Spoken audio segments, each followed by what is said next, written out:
Well, hello folks, thank you for joining me today again on the Church History Trail. And where we are now is we're actually on the Ravenhill Road in Belfast, and we're in the Martyrs Memorial Church, as you can see, which of course was founded by the Reverend Ian Paisley. And so this is our fourth instalment on the series of the Reverend Ian Paisley and the origins of the Free Presbyterian Church, and it's certainly some sanctuary. There's no doubt about it. And it was in 1969 that Dr. Ian Paisley founded the Martyrs Memorial Free Presbyterian Church here in Belfast. And of course, officially, the Free Presbyterian Church started in 1957 in the Crossgar Free Presbyterian Church, whenever it was officially opened on the 17th of March, St. Paddy's Day. And of course, they were looking to have a mission. Some of the people and elders from the Lasara Presbyterian Church, they were looking to have a mission in the church hall, but it was denied, and so they ended up in the mission hall having the mission, and 94 people were saved at that mission. Now there's some busts here, so I'm not going to read this out to you, just read the names really, because I don't have time. But if you want to pause the video, you can do that and read it at your leisure. So this is Robert Bailey, and he was a martyr. Fervus Wood. So if you want to read that about Robert, you can pause the video.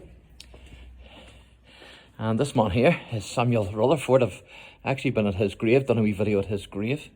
He's buried in Scotland. Samuel Rutherford, Covenanter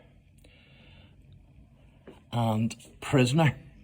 So if you want to read that about Samuel, you can you can pause the video. And that says, stone from Rutherford's ruined kirk at Antworth. And this is a lady, martyr. That's Margaret Wilson, Covenanter, martyr. Apologise for the rush, but there'll be a service starting here tonight, so I want to make sure I'm finished in good time. And that's Hugh McHale, I think that is, Covenanter and martyr. Again, you can pause the video, read those at your leisure. That's James Renwick. He was hung, so he was, Covenanter and martyr. I have a wee book on Renwick. That's John Welch. He was Covenanter and exile.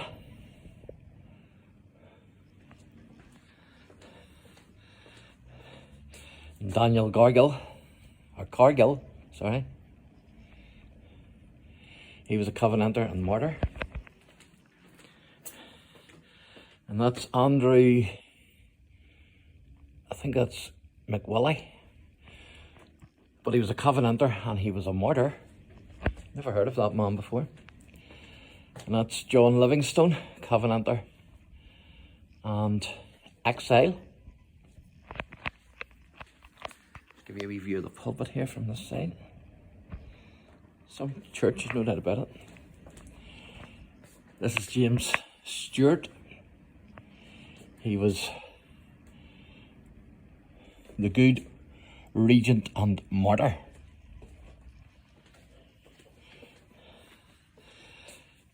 That's George Wishart. He was a Scottish martyr, of course. Reformer and martyr. And John Bunyan, of course, who wrote Pilgrim's Progress. Prisoner of the Lord. He was a prisoner many times, depending who was in power. And that's Richard Cameron, the Lion of the Covenant.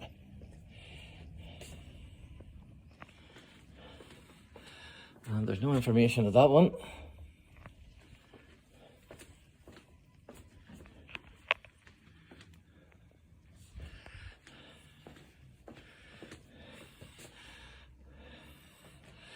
And that's John Calvin, Reformer.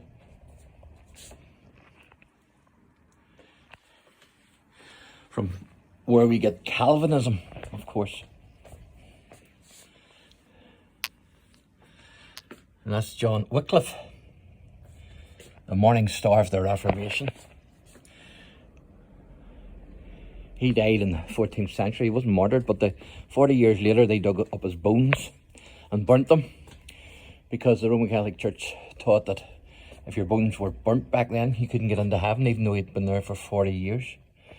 That's John Knox, a reformer of Scotland. He said to the Lord, "Give me Scotland or I die."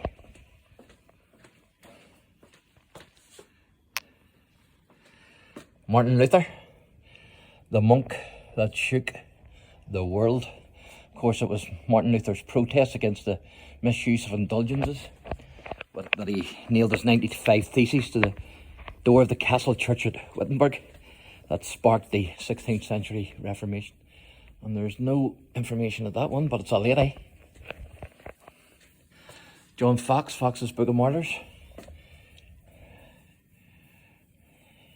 The Martyr Royalist, I think that says. No, it's not. It is Royalist, I think.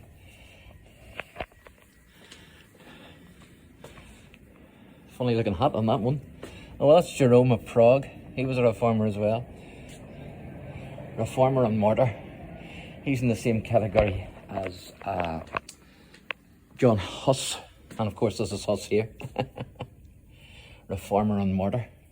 John Huss was burnt in 1415 at the stake. Ulrich Zwingli, the Swiss reformer. Reformer and martyr. William Tyndale. I like Tyndale. Tyndale translated the Jerome's Greek New Testament into English.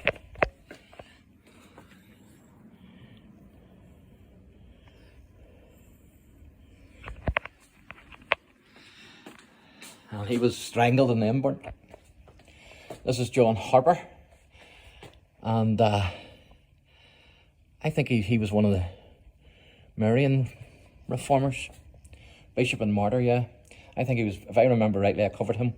He was burnt at Smithfield, I think, but don't quote me on that. This is Robert Farr. Bishop and martyr. And Hugh Latimer, Bishop and martyr. Whenever Thomas Bilney had got converted and left Catholicism, he came to the confession to Latimer. And Latimer thought, oh, he must be recanting of his Reformation beliefs and coming back to the Catholic Church. But he actually was going to give Hugh Latimer his testimony, and Latimer himself got gloriously saved, and said that he'd learnt more through Ridley in that confession that he had in 20 years of his studies. That's through Latimer, sorry, that's Nicholas Ridley. That one, Bishop and martyr, of course they were martyred together, Ridley and Latimer. Thomas Cranmer, he was Henry's Archbishop, Henry VIII.